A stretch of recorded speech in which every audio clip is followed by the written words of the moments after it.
Hi, welcome to the Teaching Point. And for today's episode, we have Miss Ruhie here, right from Marshall Cavendish Education, and she'll be talking a little bit more about publishing and specifically women in publishing and what are the different trajectory, how the roles, being progressed from past till now, and especially what is the journey and experiences of Ruhie herself. So, hi, Ruhie. Hi, Shaida. How are you today? I'm fine. Thank you for having me. Thank you so much, Ruhie.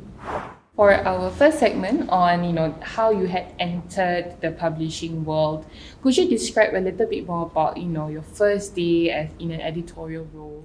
Sure. Actually, when I think about it, it's quite funny, really. I remember entering the publishing company, and I was sitting down, and a stack of books were passed to me, and I had to scribble. There were lots of annotations that I had to learn about how to, edit a book, proofread a book. So I think that's where the memories are, right? I mean, looking at the stack of books, really.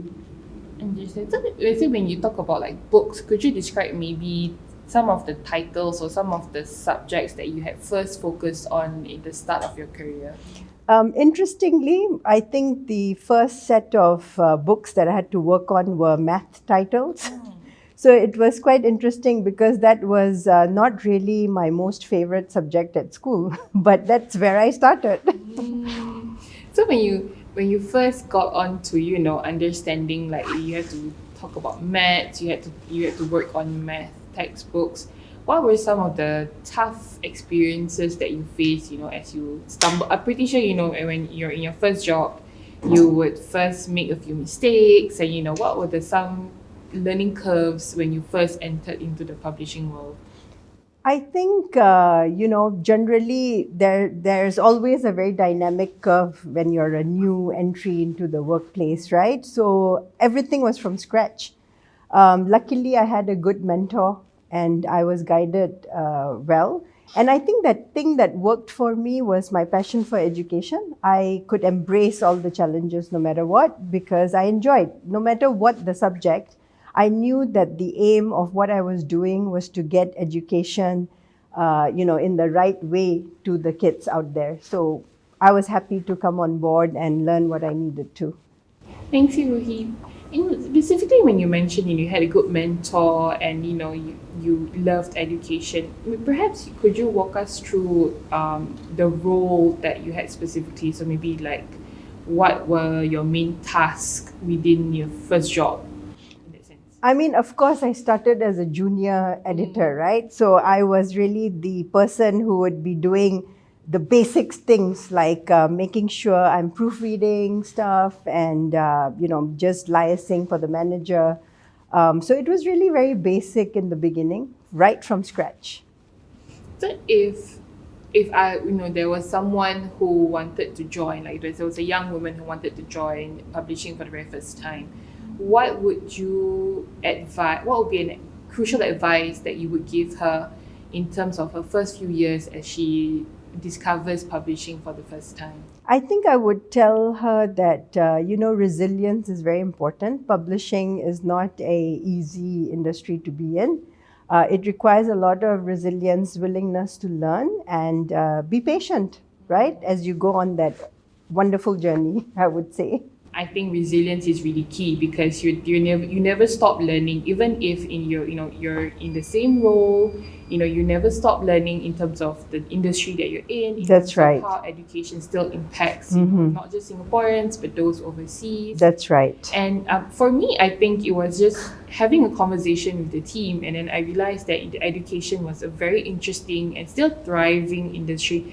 But for yourself, could you maybe describe, your first few years or why you had chosen Marshall Cavendish Education as your next stop, or based on that point in time, why did you choose to join Marshall Cavendish Education? So I'll be very honest with you. It was a very impromptu decision. I remember I was about to come back to Singapore from Dubai, where I was based at that time. And I was coming back home to Singapore. And I remember sitting at a cafe in Dubai in a mall. And I was like, okay, something just popped up on my screen on the computer. And I said, let me find out more. And it was very interesting to know that Marshall Cavendish has a beautiful, I mean, it marries education and publishing, two things that I love so much. And it's very internationalized. So it goes with, what was, I guess, something that I appreciated. So there's education, there's publishing, and that's internationalization. So I thought, okay, it could be interesting to do some projects with this company. And so here I am. And I think definitely, given the fact that you have had experience, in Dubai with publishing, it does lend a little more experience, and it becomes a lot more valuable because some of the regions that we had later on expanded to included the Middle East. That's included right. Dubai. So it definitely helped, marry the needs and requirements of students not only in Singapore but also, overseas as well. Yes, so it was very interesting. I guess I was here at the right time, at the right moment. It was just the stars aligning, if you will. So it fitted in very well. I think my experience could contribute significantly to Marshall Cavendish, and I guess their vision also was on par. I mean, was aligned to what I feel personally. That passion for education and books and all of that. It just came together very nicely. Okay, Ruhie, so moving on to the next part where we talk about a little bit more the differences between working and even staying in the UAE, in Dubai versus in Singapore. Could you maybe share some of the experiences you've had in UAE, specifically in Dubai, and how was it like working with the schools there, and how were the students there in general? Well, I can say that it's been a wonderful experience. I think one of the best decisions I made in my life was to actually explore and go to uncharted territories and experience a very different world out there. So overall, I would say that there's a world of difference. I know there is a perception that the two countries are pretty similar. But having lived there for a long time, I can tell you that there's a whole lot of difference there in many ways. I think Singapore is more, work orientated. I think that we're very pragmatic here. We look at the practical side of things and all of that. In the UAE, I think there's a lot of focus on family balance, family work balance. I think people, when it's holidays, people will just disappear. So that was very intriguing for me because it was like you can't contact them, even no matter what, and people are just off the radar. It's time for holidays. Yeah, that's actually nice though, right? It was nice. It was something different, but yes, it was nice in its own way. And I mean, there are pluses and minuses everywhere, pros and cons, and I mean, it's just fascinating, both sides of the places. So I have an interesting question. So let's say if you could, let's say you had a Lego concept to it, what are the aspects of like Singapore education would you like to retain, and what are the aspects of or Singapore work-life balance, as well as the ones from Dubai? Like how would you put that into the perfect mesh of, especially for in the case of a woman, what would be that perfect combination? I think that the work ethos that we have here should be retained. The professionalism that we practice. I mean, people are very professional there as well. But I think there is that extra, focus on efficiency and doing things very perfectly and well here, which I think is a good thing. Yeah. But one thing that we might want to adjust and take from the UAE is that family work balance thing. There are certain timings. It's good to kind of distress and just put a stop to it. I think we are so passionate about our work that sometimes it seeps into, the off working hours. So I think that part could be retained. I think the focus on family time, the focus on, going out there, being more social, I think that could be incorporated a little bit more this side of town. Yeah. So, I mean, I totally agree with you. I think that, sometimes when you really want to when push comes to shove, I think being in Singapore and especially when you have a great working environment, you always tend to want to do more. That's right. And then but then you have to we I think progressively as a country and even as an organization post pandemic, everybody has understood the importance of maintaining that family time. So you do see that hybrid working environments That's have right. It become has helped. yeah, it's become quite essential actually, because people then would understand, this is a way for them to balance, and it makes them more excited to work That's because right. they're able to navigate that time. Correct. You appreciate it a Yes, lot more. correct. If there was one thing that you found useful from staying and working in Dubai in Singapore, what would that be? Yes, I think one amazing thing I learned is that people elsewhere learn differently from us. I think being in classrooms, interacting with teachers, it really opened up my eyes that, oh, okay, the way they want the curriculum designed is very different from what we are used to or what I have consumed in my education. And that was really, really useful. I think I'm bringing that back to my work as well. Because that exposure to understand that what kind of support a teacher might need, what kind of support a student might need, what kind of things the school leaders out there are looking for. I think that if I did not have that exposure, I wouldn't be aware, and I would assume that everything works like the way Singapore does. So that was that eye-opening experience definitely helps me. I think that is definitely essential, because knowing that every student now, especially nowadays, where every student, every teacher actually has complex needs, right? That's right. And every learning solution has to be tailored. So there are governances, and there are certain social norms or societal norms That's within right. each country. But I think whenever we traditionally learn things, we always assume it to be a blank canvas, and we just put on something theoretical. That's right. Versus us Practical yes, experience, correct. right? Versus us actually applying it in real life and understanding, how even digitalization can be a big problem in other countries That's versus in right. Singapore. That's right. Or even the receptiveness of teachers, the growth of students, and how it's being marked as important, and how the level of importance it is given in different regions is also something that plays a part in creating solutions. That's right. So I think I would say, if I had to put it in a nutshell, the adaptability, the sense of adaptability, flexibility that I have learned to imbibe in my work, it does come from my experience in the UAE. Yes. That's nice. So if let's say, because there are younger women out there who maybe have had a couple of years working in Singapore and who wanna try moving to a new country, what would be one key advice that you would provide them? I would tell them go for it, for sure, because I can tell you that that gives you an edge. You are definitely, giving yourself that distinction by having that international exposure. I've always believed traveling, going out there, meeting people, it makes you grow. It adds to your growth. So you differentiate yourself from your peers. Even in career-wise, right? You are able to, that experience contributes back to your country when you come back. So it adds value. I would say go for it, for sure. I mean, I agree with you, because even working with different regions while you're in Singapore already gives you that exposure.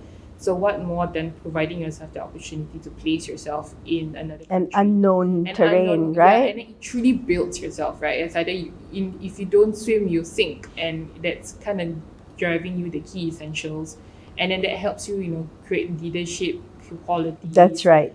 How do you plan yourself properly? How do you take care of yourself? What are your parameters of safety?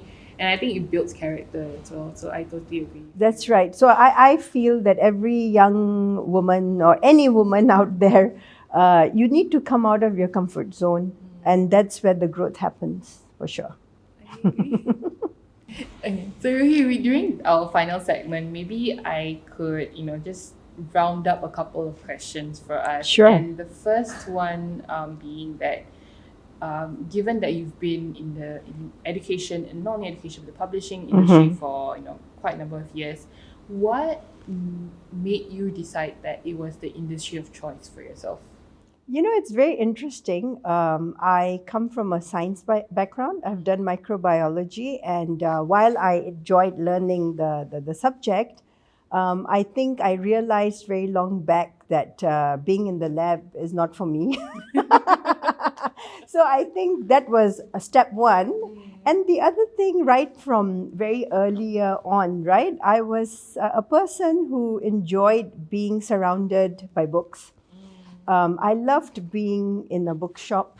I loved being in a library. So if you gave me a choice of, go to a mall and shop, or would you like to sit down in a bookshop, I think I would run for the second choice. And that really, I don't know, it's the smell of paper, it's the words all around. It just makes me very happy. So it was a natural inclination. So if I'm not doing science, I'm not working in a lab, I'm not in the life sciences. What do? I will get a good combination of the two. I guess I go and edit science books then, right? So that was the natural way for me forward. That made sense, I suppose.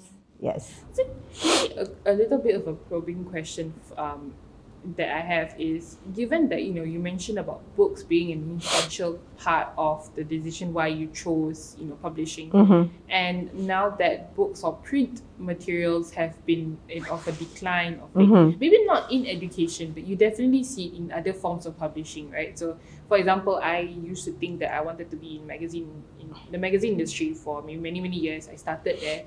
And I realized that even when I was there as a teenager, the decline was already happening. And do you foresee that there is something to worry about, or that it's a factor that may impact people who want to join publishing? Well, when you look at publishing, I think the definition has changed today. The books were a mode of getting content to people. So now the mode has changed, or it is changing, but the essence of what it is to content create remains. So publishing, when you say publishing, it does not necessarily have to be via books, right?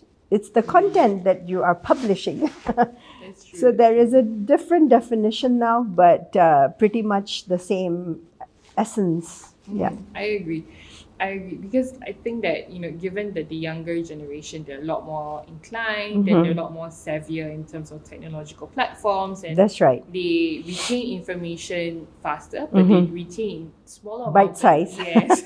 Whereas previously you would my mom had the huge encyclopedia that's that she right. used to buy from the salesman, and you would, as a kid, I would flip it through, but I think no 10-year-old would ever do that again anymore. Yes.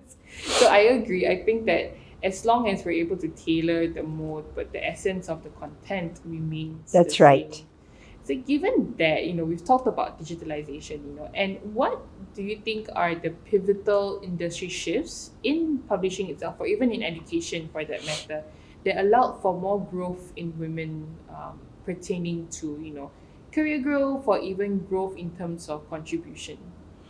It's very interesting. I was reflecting, on this topic for a while now, and I realized that the biggest change that has come for women in publishing is actually COVID. It's very funny because publishing is a very deadline driven industry, and being a woman who has to handle her family, her mom, dad, kids, whatnot's husband, So I think that what COVID has done is to enable women in publishing to have a good balance. They're able to now balance because of that. People have realized that we can continue to work, from home, have a balanced work-life schedule. So it gives a good balance. So I think I would say it was the COVID that really was the shift in enabling women to become more involved in publishing, to accommodate their requirements and help them to grow while balancing their home. So Ruhie, we've mentioned about the shifts between the pivotal shifts, in the industry, as well as how they allow for more growth in women. given that you've had, a lot of achievements, a lot of stumbling blocks in your career as well, and to where you were able to rise up to where you are now, who had been a key role model for yourself? Well, to be honest, any woman who has been in a leadership role, right, especially in a male-dominated society or context, is an inspiration for me. So I remember as a kid, I really enjoyed reading autobiographies. I still do very much, and I always read autobiographies of strong women leaders. So I remember reading about Margaret Thatcher and thinking to myself, wow, how did she rise to that rank, right? Has done such a good job of her role. And, I've read a lot of biographies that inspire me. Indira Gandhi, Michelle Obama recently. In fact, right now I'm reading an autobiography by Indra Nooyi. She's very inspirational because she often talks about how to balance her role as a leader and with the family, So it's wonderful to gain inspiration from them. So, it's interesting because women probably have that edge over men, although they may not realize it, because we have to multitask a lot. So we bring that knowledge and that skill of multitasking to our careers. And again, in publishing, which is so demanding with timelines, and we have to think of so many factors, I think it's actually an asset to be a woman here and to able to apply that skill of multitasking and organizing time and interpersonal relationships. All of that adds to publishing. I agree. I think having that ability to multitask, or at least have multiple thoughts in your head, having multiple conversations, on the computer, someone coming to That's you and right. you're You able know to, how like, it is. But I think this has been a very enriching, if not at least, I think there's a lot of conversations and a lot of thoughts that I'm able to resonate with today's topic. So thank you so much. Thank you, for Shaida. It was sharing. nice. It was fun to have this chat.